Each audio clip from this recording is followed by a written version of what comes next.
दोस्तों, यहाँ हम लोग इकोनॉमिक्स क्लास 12th में जो आपका नेशनल इनकम टॉपिक है, उसके कुछ नॉन न्यूमेरिकल प्रॉब्लम के बारे में डिस्कशन करेंगे। बेसिकली ये एक क्लैरिटी बहुत ही आवश्यक है, ये जानना कि क्या चीजें नेशनल इनकम में हमको ऐड करनी है, क्या चीजों को हमें नेशनल इनकम में ऐड नहीं करना है, और अगर हम ऐड करते हैं तो उसका क्या बेसिस होता है, अगर हम ऐड नहीं करते हैं तो उसका क्या बेसिस है। तो बेसिकली ये भी एक एग्जाम में आपका क्वेश्चन रहता है और आपको उसको एक्सप्लेन करना होता है कि हमें किन चीजों को ऐड करना है, किन चीजों को ऐड नहीं करना है, और अगर हम ऐड कर रहे हैं तो why we should give a reason, उसके लिए हमें रीजन देना होता है। तो आइए स्टार्ट करते हैं। पहला है net factor income earn from abroad, जो आपने फैक्टर इनकम अर्न किया है बाहर से। तो ऑब्वियसली ये जो चीज है ये नेशनल इनकम में ऐड होगा। क्यों? क्योंकि आप फैक्टर इनकम, ये जो चीज है ये फैक्टर इनकम के फॉर्म में है। देखो, दो चीजों का ध्यान रखना।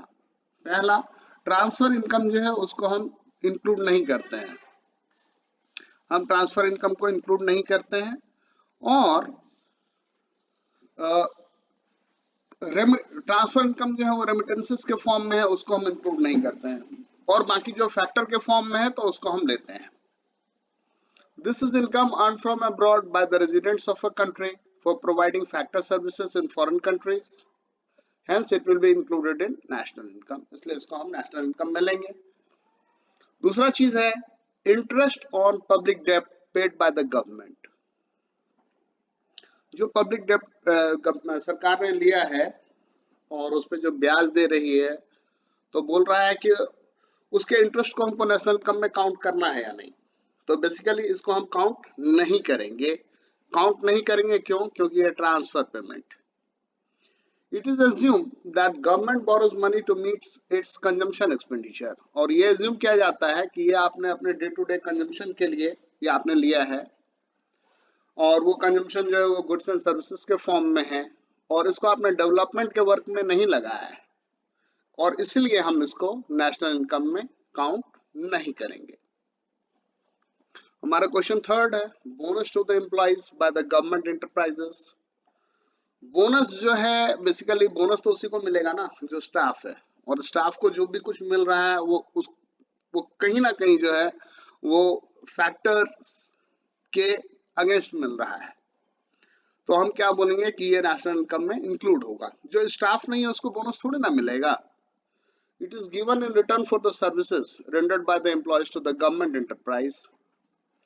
क्यों? क्योंकि ये जो है उसने सर्विस रेंडर किया है, सर्विस रेंडर किया है तो सर्विस के बिहाफ पे मिल रहा है, तो ऑब्वियसली फैक्टर है। तो फैक्टर है तो फिर उसको इंक्लूड करेंगे। Hence it will be included in national income. फिर कह रहा है अनएम्प्लॉयमेंट अलायंस, बेरोजगारी भत्ता। गवर्नमेंट का फेलियर है, सिस्टम का फेलियर है, मैकेनिज्म का फेलियर है कि आप जो पढ़ा लिखा काबिल योग्य व्यक्ति है, जो मार्केट के प्रिवेलिंग रेट पे काम करना चाहता है, उसको आप काम नहीं दे पा रहे हो। तो अगर आप उसको काम नहीं दे पा रहे हो तो आप उसको बदले में बेरोजगारी भत्ता दे रहे हो। तो बेरोजगारी भत्ता जो है वो क्या है? उसके बदले में आपको कोई फैक्टर सर्विस नहीं मिल पा रहा है। ठीक है? क्यों? क्योंकि आप वो देने के हालत में ही नहीं हो। तो बेसिकली ये एक ट्रांसफर पेमेंट है, और चूंकि ये ट्रांसफर पेमेंट है तो इसलिए इसको हम नेशनल इनकम में इंक्लूड नहीं करेंगे। इसका आपको ध्यान रखना है। फिर remittances by Indians working abroad, किसी के पापा, किसी के चाचा, किसी के ताऊ, या किसी के घर से किसी का बड़ा भाई वो गया बाहर काम कर रहा है और भेज रहा है। आपको जान करके आश्चर्य लगेगा कि यूपी में कई एक गांव हैं जो रेमिटेंस से चल रहे हैं। केरला में कई एक गांव हैं जो रेमिटेंस से चल रहे हैं। सिलिकॉन वैली में जाकर के वहां के लोग काम कर रहे हैं। जो इंडियंस हैं उनका बाहर में बड़ा अच्छा, जिसको बोलिएगा रसूख है। ईमानदार होते हैं, हार्ड वर्किंग होते हैं, नियम को मानने वाले होते हैं। तो और कम वेज पे भी काम करने के लिए तैयार हो जाते हैं। और जहां तक टेक्नोलॉजिकल स्किल्स या मैनुअल स्किल्स की ही बात है मान लो हर एक आदमी तो सिलिकॉन वैली ही नहीं आता है ना, कोई प्लम्बर भी है, कोई इलेक्ट्रिशियन भी है, कोई और दूसरा काम भी करता है, और मिनियल जॉब्स। तो ये सारा जो रेमिटेंस आ रहा है ये फैक्टर पेमेंट नहीं है, ये बेसिकली ट्रांसफर पेमेंट है। और ये चूंकि ट्रांसफर पेमेंट है तो ऑब्वियसली हम इसको नेशनल इनकम में काउंट नहीं करेंगे। Remittances by Indian working abroad is a transfer payment because the recipient do not provide any goods or services in return for the remittances from abroad। आपको जो remittance मिला है उसके बिहाफ पे आपको गुड सर्विस थोड़ी ना दे रहे हो, और अगर नहीं दे रहे हो तो डेफिनेटली ये नेशनल इनकम में इंक्लूड नहीं होगा। फिर क्या है, donations received from abroad for charitable cancer hospital. थोड़ा सा सोचो और उसके बाद खुद से मन में इसका जवाब सोचो, तो तुम जवाब बोल दोगे कि सर ये नहीं होगा। क्यों? क्योंकि ये भी एक टाइप का ट्रांसफर जो है, ट्रांसफर इनकम ही है। This is transfer payment as it is made without the hope of getting any goods और सर्विसेज इन रिटर्न। ये भी एक टाइप का ट्रांसफर पेमेंट है, और ये इस उम्मीद में किया गया है कि हमको इसके बिहाफ पे कोई गुड्स और सर्विस नहीं मिलने वाला है, इसलिए इसको हम नेशनल इनकम में इंक्लूड नहीं करेंगे। थोड़ी छोटी लिखावट है इसलिए मैं थोड़ा जूम कर दे रहा हूं ताकि आप पूरा देख सकिए। और फिर क्या है, subsidies given by the government to enterprises. Subsidies आपको मालूम है कि जो मार्केट प्राइस है उससे कम दाम पे जो चीजें हैं वो मुहैया करवाई जाती हैं कंज्यूमर्स को भी और एंटरप्राइजेस को भी। तो बेसिकली ये जो है ये भी एक तरीके का ट्रांसफर पेमेंट ही है। Government provides subsidy to enterprise for promoting them or for promoting the development of some regions in which they are located, and not with the intention of getting anything in exchange from the enterprise। तो उन enterprises को ये subsidy मिल रहा है ताकि वो enterprises develop करें, पहला इंटेंशन। दूसरा इंटेंशन क्या है कि वो रीजन डेवलप करें जहां पर ये enterprises लगी हुई हैं। बदले में गवर्नमेंट को कुछ नहीं मिल रहा है, गवर्नमेंट का ये जस्ट एक इंटेंशन है। आप लोगों ने बजट भी ना पढ़ा है तो बजट में देखा होगा कि बजट का एक ऑब्जेक्टिव क्या होता है, रिमूविंग रीजनल डिस्पैरिटी।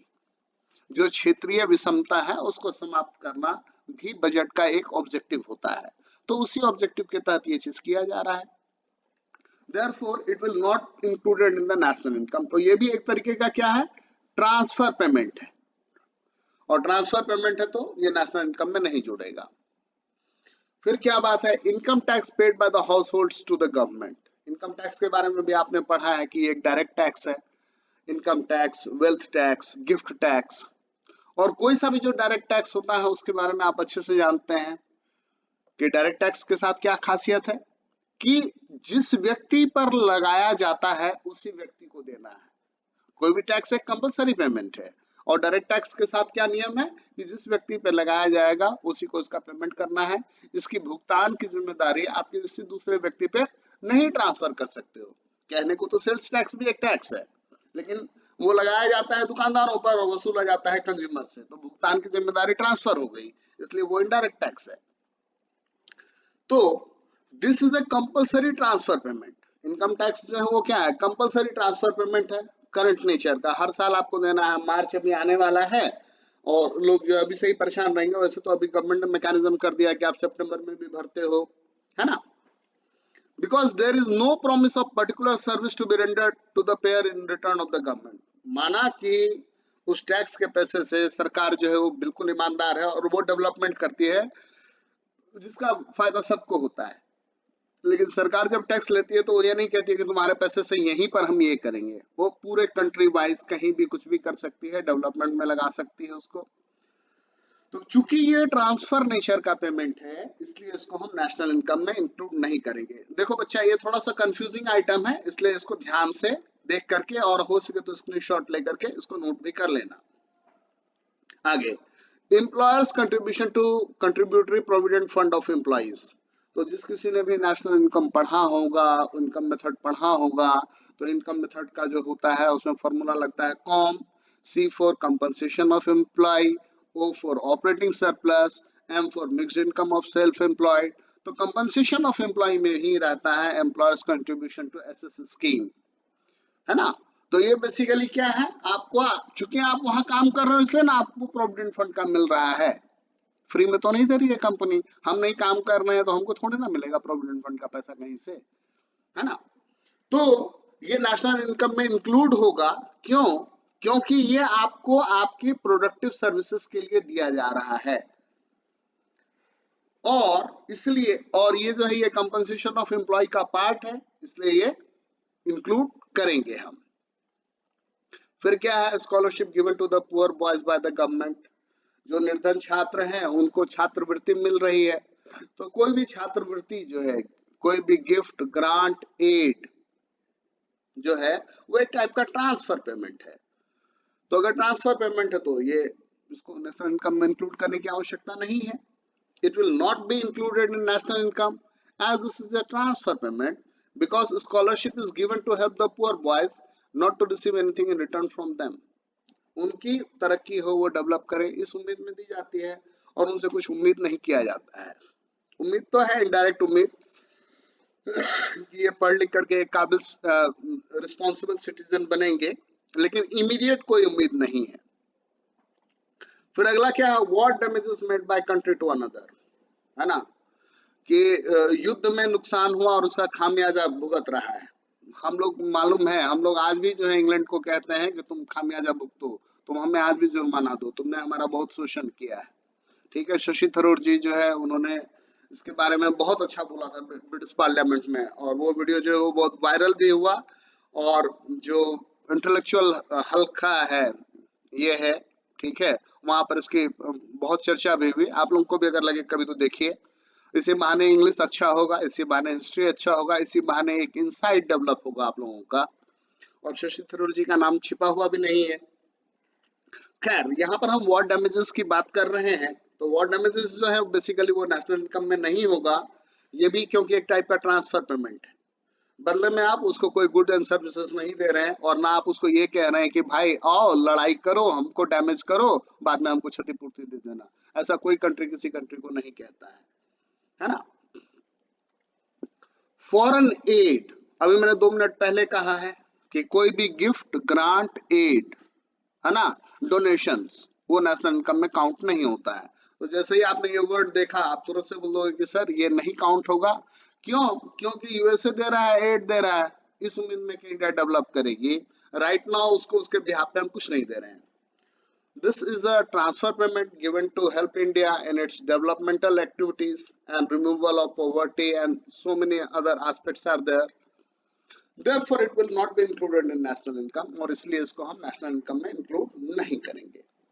फिर हमारा 13वां आता है ओल्ड एज पेंशन, वृद्धावस्था जो पेंशन दिया जाता है। It is not included as it is a transfer payment, इसको इंक्लूड नहीं करेंगे क्योंकि ये भी एक टाइप का ट्रांसफर पेमेंट है, and not a payment for the services rendered और work done by the person, है ना। दिल्ली गवर्नमेंट भी दे रही है, जैसे मान लीजिए कोई हैंडीकैप है तो उसको भी पेंशन मिल रहा है, बूढ़ों को भी मिलता है। Old age pension must not be confuse with retirement pension. यहाँ देखो ये वर्ड ऑफ कॉशन है कि ओल्ड एज पेंशन को रिटायरमेंट पेंशन से मत कंफ्यूज कर जाना। रिटायरमेंट पेंशन जो है वो काउंट होगा, क्यों? क्योंकि वो फैक्टर्स के बिहाफ पे मिला है, हम काम किए थे 30 साल तब आप हमको दे रहे हैं, है ना। Old age pension is not included in national income as it is a transfer payment. On the other hand, retirement pension is included in the income as it is a part of COE. ये compensation of employee का part है। तो बच्चों ये question 13वां जो है ये बहुत इंपॉर्टेंट हो गया, क्यों? क्योंकि यहाँ पर ओल्ड एज पेंशन के बारे में तो बता ही दिया, और साथ साथ रिटायरमेंट पेंशन के बारे में भी डिस्कशन कर दिया, तो ये एक इंपॉर्टेंट हो गया। मैं चाहूंगा कि आप इसका स्क्रीनशॉट ले लीजिए, और जरूरत पड़े तो लिख भी लीजिए। और देखिए ये 2 से 2.5 नंबर का क्वेश्चन होगा, आपको यस नो तो लिखना ही है, साथ में आपको रीजन भी देना है। आप सिर्फ यस और नो लिख करके चले आए तो नंबर भी उसी प्रोपोर्शन में मिलेगा। आपको वहां एक्सप्लेन करना है, और जो आपकी कॉपी चेक कर रहे हैं आपको उनको ये समझाना है कि yes I understand, I know the fact. Expenses of a firm on medical treatment of families of employ.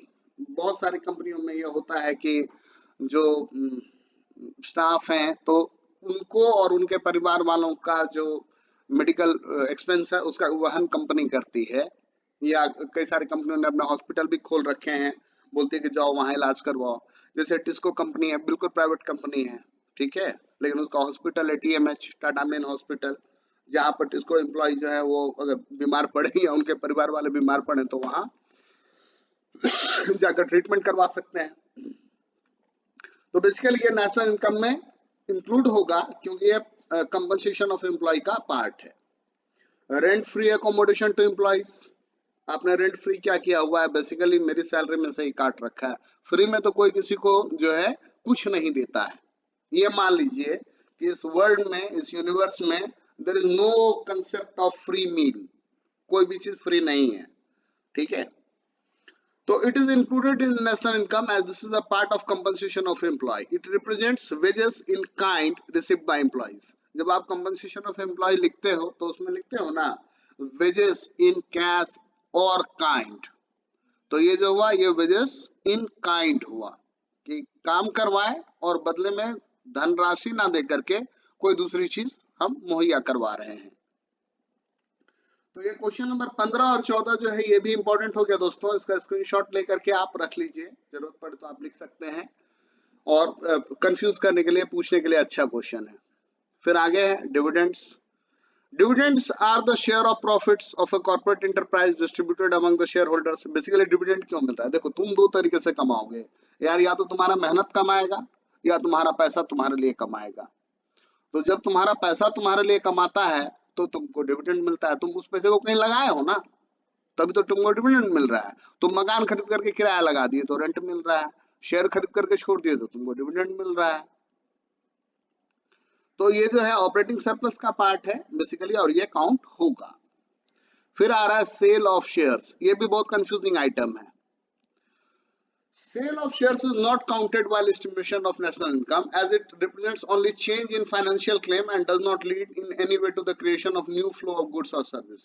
Basically share आप खरीद रहे हो तो क्या कर रहे हो, आपका पैसा एक हाथ से दूसरे हाथ में जा रहा है, दैट्स इट, है ना।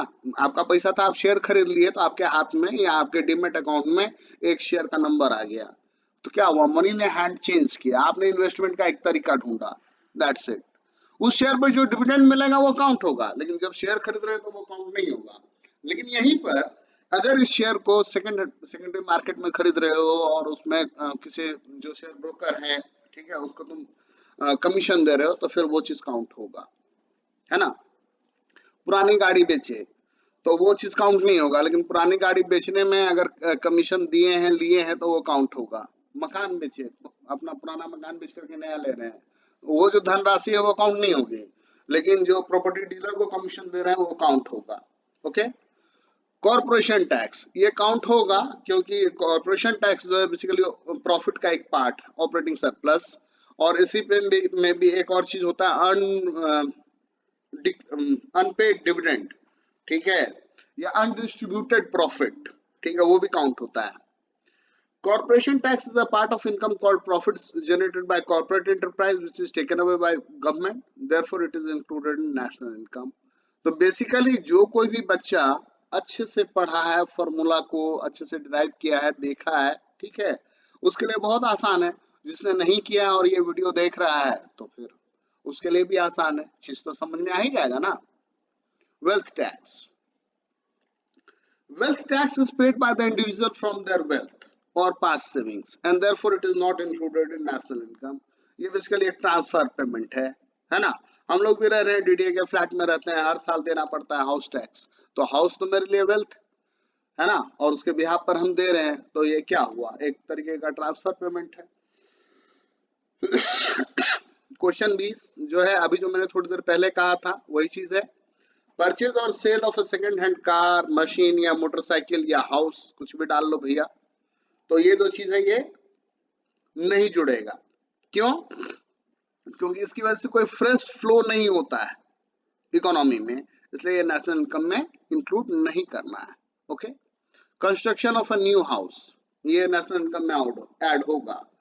Construction of a new house amounts to production of goods and services in an economy, therefore it will be included in the national income. घर बना रहे हो तो किसी से ईंट ले रहे हो, किसी से सीमेंट ले रहे हो, किसी मजदूर को दिहाड़ी दे रहे हो, अगर ठेकेदार के थ्रू बनवा रहे हो तो ठेकेदार अपना पैसा ले रहा है, बांस बल्ली ला रहे हो, सरिया ला रहे हो, उसका पैसा दे रहे हो, है ना, सामान की देखभाल के लिए अगर किसी को रखे हो तो उसको पैसा दे रहे हो, ठीक है, तो ये नेशनल इनकम में काउंट होगा। फिर बोलता है wheat produced for self consumption by farmer, किसान है, गेहूं उगा रहा है और उद्देश्य है कि वो स्वयं खाएगा। Production of wheat for self consumption by farmers is included in the estimation of national income because it results in production of final goods, it results in flow of income। तो ये कंफ्यूजिंग आइटम है भैया, इसका screenshot ले लो 22वें का, कि self consumption ही है, self consumption के लिए ही उगा रहा है, ये बात सही है, लेकिन उग तो रहा है, इकोनॉमी में नया चीज तो आ रहा है, फ्रेश इनपुट तो आ रहा है ना, कुछ तो मतलब एडिशन है, तो फिर उसको हम फ्लो ऑफ इनकम में कंसिडर करेंगे। फिर बोलता है increase in the prices of stocks lying with the trader, हम शेयर खरीदे और उसका मार्केट नाम बढ़ गया, ये चीज काउंट नहीं होगा। No, it will not be included in the national income as it does not amount to any flow of goods. आपका इन्वेस्टमेंट का नाम बढ़ा, उसमें कोई नया चीज कुछ नहीं हुआ, ठीक है, इसलिए ये नेशनल इनकम में काउंट नहीं होगा। इसका भी स्क्रीनशॉट ले लो यारो, ठीक, पूछ सकता है। और एक ये तो इनसाइट तो लगता ही अरे यार 100 का चीज था अभी 300 का हो गया, बैठे बैठे कमाई हो गई, तो एक ये नजरिया है, लेकिन नेशनल इनकम के कॉन्टेक्स्ट में ये नजरिया वैलिड नहीं है। फिर rent free house given to an employer by employee by an employer, ये तो मैं पहले डिस्कस कर चुका हूँ, ये जो चीज है ये काउंट होगा, क्यों, क्योंकि ये फैक्टर सर्विस का पार्ट है, फैक्टर पेमेंट का पार्ट है। Yes, it is included in the national income by income method since it is a part of wages in kind paid to employees। फिर कह रहा है profit earn by foreign banks in India, बहुत सारे विदेशी bank हैं, ठीक है, आप जैसे देखते हो HSBC, Hong Kong and Shanghai banking corporation, अब ये प्रॉफिट अर्न कर रही है, ठीक है, तो क्या हुआ, ये इसको हम काउंट नहीं करेंगे। It is not included in the national income as it is a part of factor income paid abroad, ये ऐड तो नहीं होगा बल्कि सब्ट्रैक्ट हो जाएगा, it is subtracted from the domestic income to get national income, ठीक है, इसको बल्कि डोमेस्टिक इनकम में से घटाएंगे, ये पैसा तो आपकी कंट्री से बाहर जा रहा है ना। परचेजेस बाय फॉरेन टूरिस्ट, ये बिल्कुल ऐड होगा क्योंकि ये एक्सपोर्ट हो गया बैठे बिठाए। Yes, purchases by foreign tourists are exports and therefore they are included in national income through the expenditure method। expenditure method में ये एक्सपोर्ट के तहत इसको काउंट करेंगे। आपको पता है कि इंडिया में बहुत सारे ऐसे स्टेट हैं जिसकी सीनिक ब्यूटी बहुत अच्छी है, जैसे कश्मीर, अगर टेररिज्म को हटा दीजिए और मिलिटेंसी को हटा दीजिए, अलगाववाद को हटा दीजिए, तो उसको धरती पे स्वर्ग कहा जाता था और है भी, है ना, और अभी भी लोग बाग देखने आते हैं, बाहर से भी आते हैं और इंडिया में भी लोग जाते हैं। केरला जो है वो खुद को उसने अपना टैगलाइन बना रखा है कंट्री ऑफ गॉड, वहां भी जाते हैं लोग, ठीक है, और तो वहां जब जा करके लोग बाग खरीद करते हैं तो क्या हुआ, वहां की इकोनॉमी बूस्ट हुई, है ना। Rent received by Indian residents on their buildings rented out to foreigners in India, है ना, आपको जो है मकान है आपका, उसमें कोई फॉरेनर आ करके रहा और उससे आपको कमाई हुआ, तो ये इंक्लूड होगा नेशनल इनकम में क्योंकि ये फैक्टर इनकम फ्रॉम अब्रॉड के तहत काउंट होगा। Payment of fees to a lawyer engage by a firm, ये बेसिकली इंटरमीडिएट एक्सपेंडिचर है, और अगर इंटरमीडिएट कंजम्पशन है, इंटरमीडिएट एक्सपेंडिचर है, तो इसको हम नेशनल इनकम में इंक्लूड नहीं करेंगे because it involves purchase of services by one production unit from another production unit।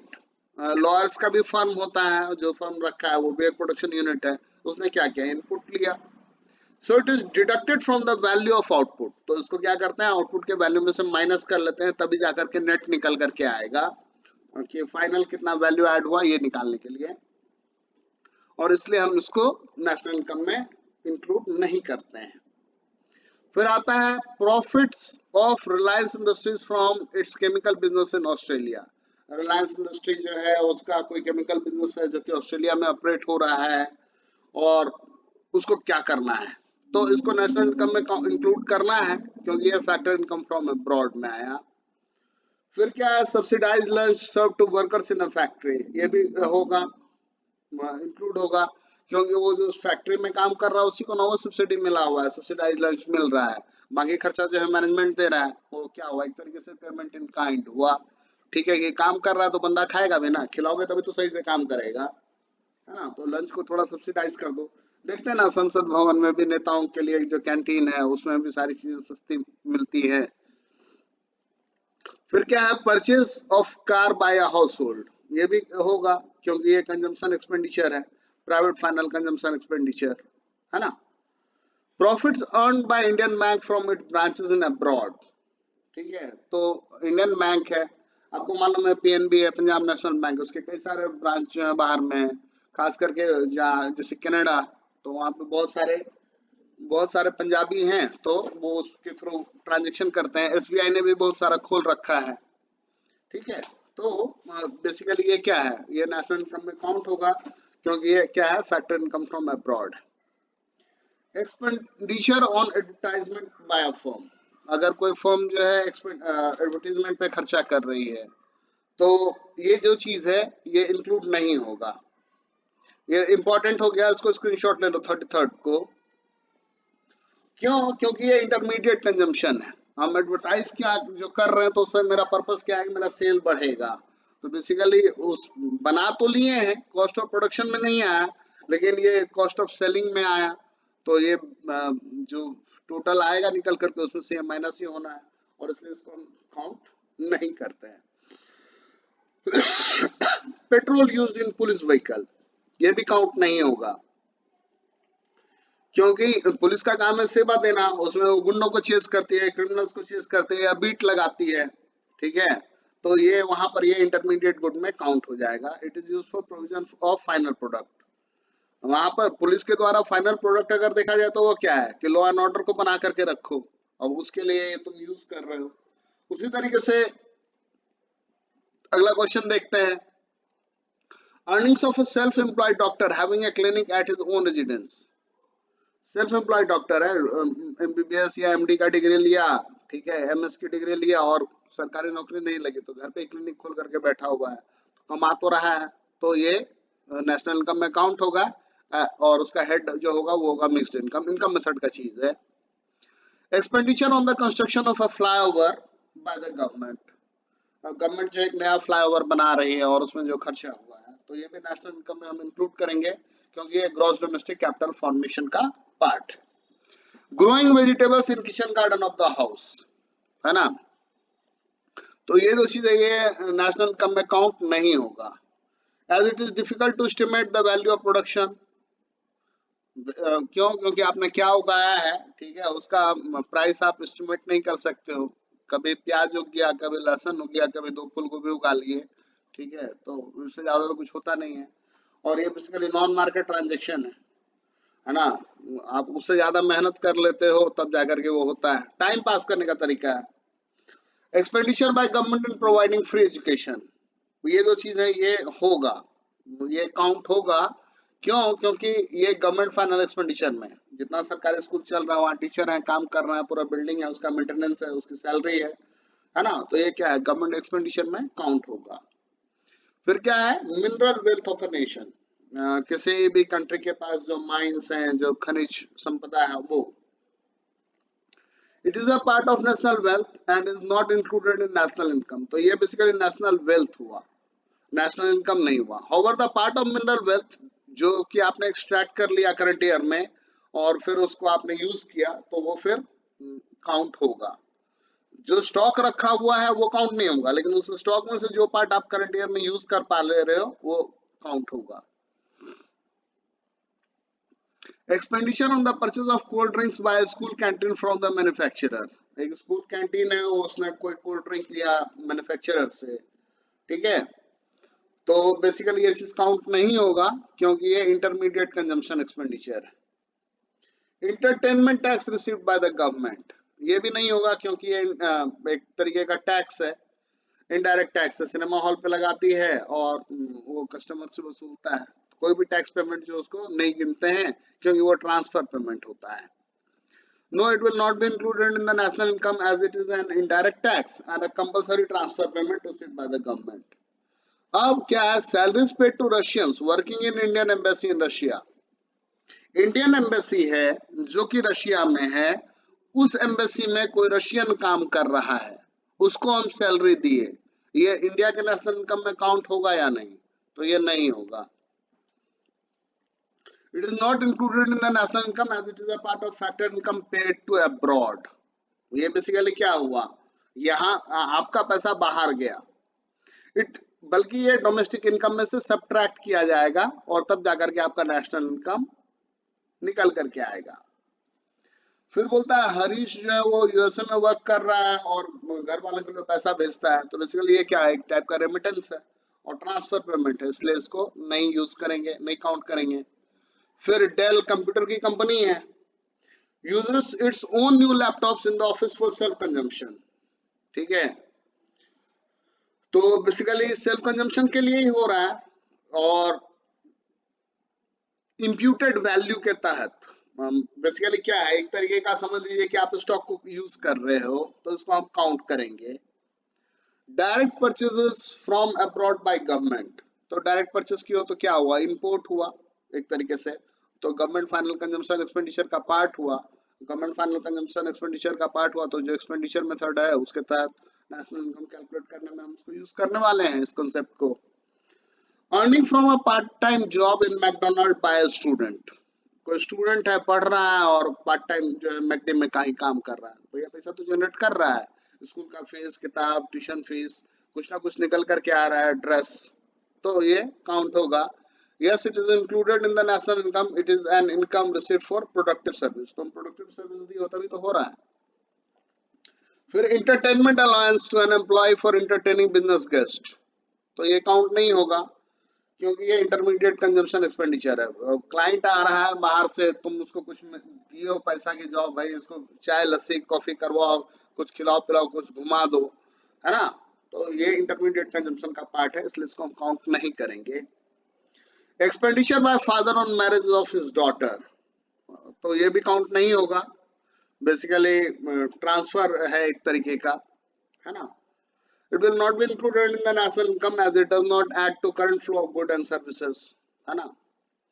Insurance money received from Oriental Insurance due to destruction of factory due to fire, जैसे वो what damage वाला पढ़ाया था ना, उसी तरीके का ये भी है, तो ये भी काउंट नहीं होगा, इसका स्क्रीनशॉट ले लेना, अच्छा चीज है क्योंकि ये transfer receipt, oriental insurance company से तुमने जनरल इंश्योरेंस करवाया, तुम्हारी फैक्ट्री में आग लगी और उसके बदले में तुमको क्लेम मिल रहा है ना, तो ये ट्रांसफर पेमेंट है basically. Interest paid by banks on deposits bye individuals, ठीक है, ये काउंट होगा बल्कि उस पर टैक्स भी लगता है। Yes it is included in the national income as such as interest is paid on loan taken for productive purpose, it is a factor payment by a producer. Interest received on some loan given to a friend for purchasing a car, किसी दोस्त को दिया है car खरीदने के लिए, उससे कुछ पैसा मिला, ब्याज दिया उसने, तो ये नेशनल इनकम में इंक्लूड नहीं होगा क्योंकि ये नॉन फैक्टर रिसिप्ट है, as the loan is not use for production but for consumption. Loan जो है वो प्रोडक्शन के लिए नहीं यूज कर रहा है, कार खरीदा है वो चलाएगा, दोस्त जो है वो ऐसा नहीं ना ये कार में बैठा करके डिलीवरी कर रहा है। तो बेसिकली ये क्वेश्चन 49, 50, 51 ये तीनों का स्क्रीनशॉट ले लो, ये थोड़ा सा कंफ्यूजिंग सा है और पूछा जा सकता है तो तुम लिख सकोगे।